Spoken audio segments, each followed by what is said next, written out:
The year my dad died from pancreatic cancer, my mum's next door neighbour Jean started posting small cryptic notes through the hedge that separates their two neat bungalows.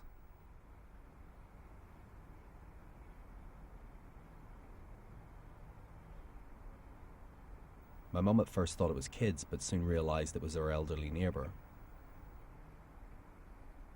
Mum discovered the first note just as autumn was creeping into the branches of the hedge.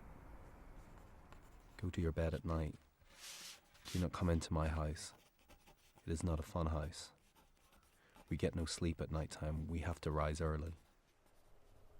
As the leaves started to fall, the notes would work their way along the driveway where my dad's car used to sit.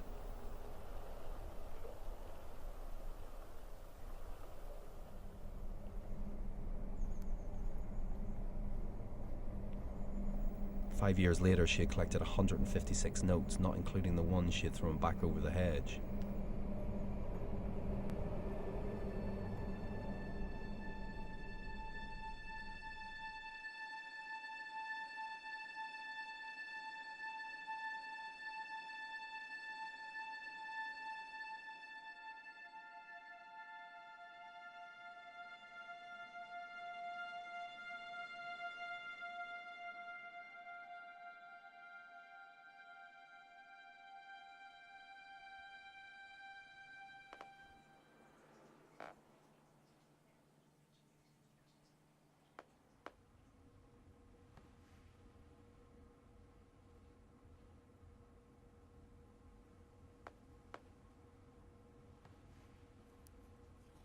The notes were ripped crudely from the backs of envelopes recycled from long-forgotten gas and telephone bills.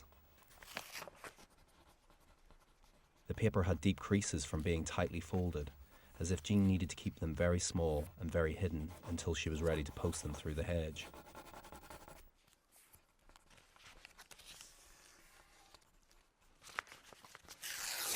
Stay in own house at night time. There are no men here. I am telling a policeman today. You are over 78 years. We get no sleep at night time. Mum collected the notes, worrying that no one would believe her. Since Dad's death, she was in a kind of grieving jet lag. She'd be up and about at 3 a.m, filling these dead hours with unnecessary housework and wee cups of tea. Put the light off at night. We cannot sleep at night. She didn't have the energy to start a row with her neighbours, so she dated the backs of the notes and kept them in a drawer in the kitchen, just in case.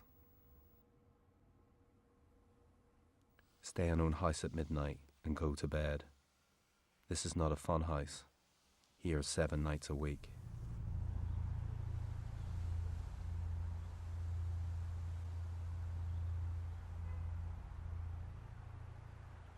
Sometime later, she noticed that Jean's son David had stopped cutting their side of the hedge.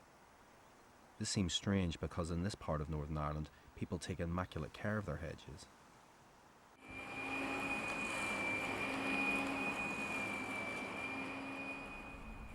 Mum would joke that the hedge was like one of those peace walls you'd find in Belfast, a constant reminder of conflict and division.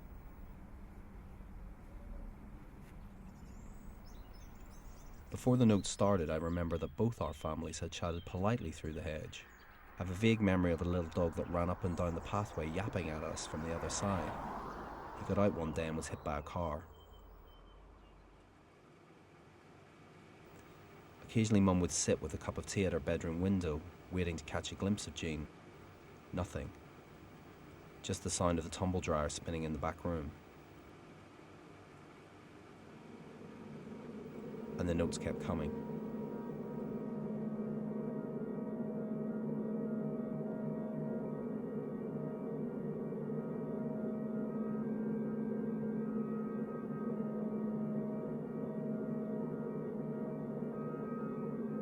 There are no men in this house.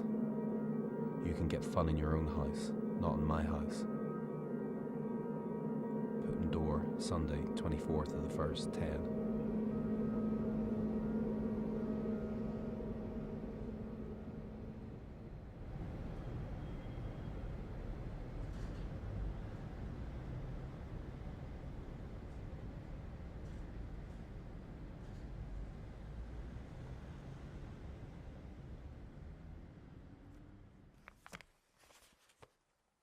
Mum was getting tired of the notes and tried knocking on her neighbour's door a number of times, but there was never any answer. Then she remembered that Jean's brother Saul worked as an undertaker in the town. He explained that since my dad's death, Jean had become increasingly paranoid about that woman next door. She supposedly had seen men coming and going at all hours of the night. She had become obsessed with the idea that her son David was having an affair with my mum at night. David must be in his late 40s, a quiet man who inherited his dad's overalls and not much life outside his parents.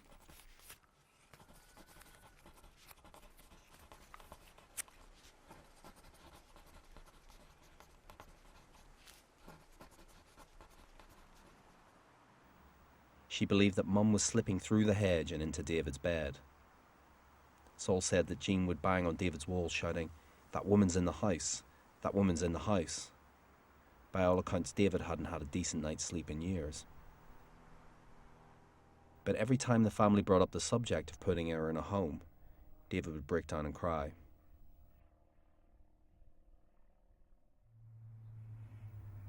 This strange little story has been playing out now for the last 5 years. Since 2011, the notes have gotten fewer, and it's been months since my mum has found one.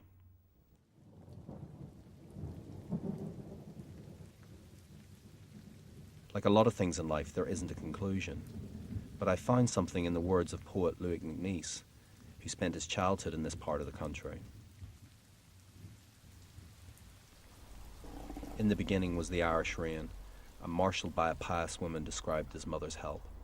I pressed my nose against the steaming nursery window for a glimpse of the funeral procession on its way to the cemetery on the other side of the hawthorn hedge.